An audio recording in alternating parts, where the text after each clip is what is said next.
Básicamente un poco charlar de las características de lo que es la psicopatía, y que es una estructura diferente a la que por ahí cotidianamente conocemos. ¿Por qué? Porque esa persona no siente angustia, no siente culpa, es una persona manipuladora, generalmente va a cuidar mucho su imagen, por ahí va a ser muy amable, muy atento frente a los otros, y digamos, y esto es un poco lo que muchas veces descoloca, ¿no? Que por ahí fue un poco lo que sucedió en este caso, pero bueno, siente como los otros, más bien no tanto como sujetos, sino como objetos, ¿no? Como objetos de manipulación para hacer o cumplir sus necesidades.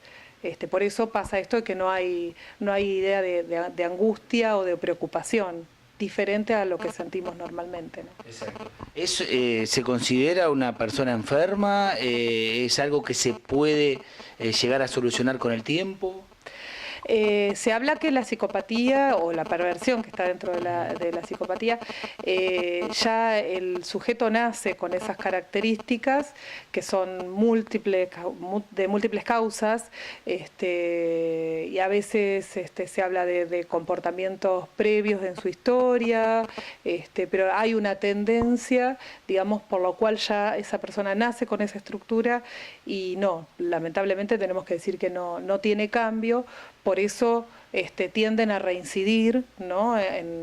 Por ejemplo, en este caso en abusos, o en otros casos en abusos de drogas, de alcohol, o de diferentes manifestaciones de estas perversiones, porque no hay recuperación posible. La estructura mental, por eso soy insistente en esto, es difícil pensarlo porque nosotros lo pensamos desde el punto de vista de lo normal, ¿no? Pero sí, digamos, lo que él tiende es a una manipulación, a una idea de actuar con el otro para beneficio propio, para el cuidado de las apariencias, para protegerse, digamos, en cuanto a lo social, ¿no? A mostrarse amoroso, amable y demás, pero en el fondo, digamos, hay toda una estructura de pensamiento que es en beneficio propio. Por eso te decía, los otros no son sujetos, sino son objetos, ¿no? Son como utensilios, para favorecerse de alguna manera. Hay distintos grados, por ahí hay periodos, digamos, entre comillas, de mayor normalidad, y hay periodos donde puede accionar de esta manera, y también existen diferentes grados de peligrosidad. En el caso, bueno, de este muchacho, sí, estamos hablando de una persona que ya tenía antecedentes, y que iba seguramente a cometer otro abuso como el que cometió.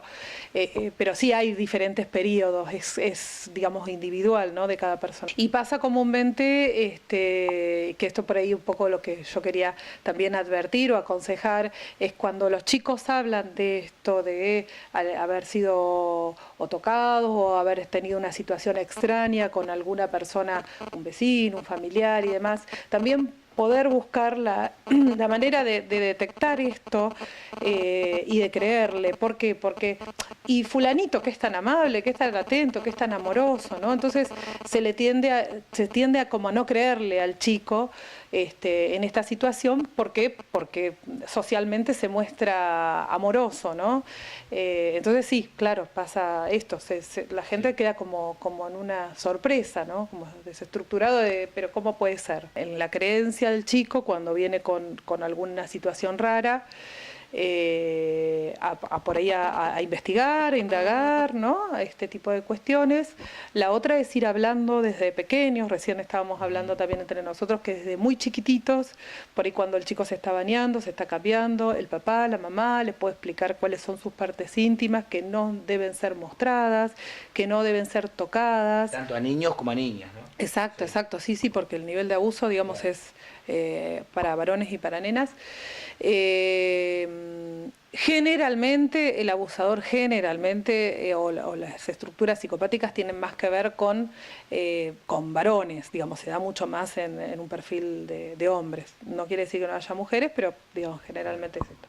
Pero las víctimas, digamos, pueden ser tanto niños como niñas.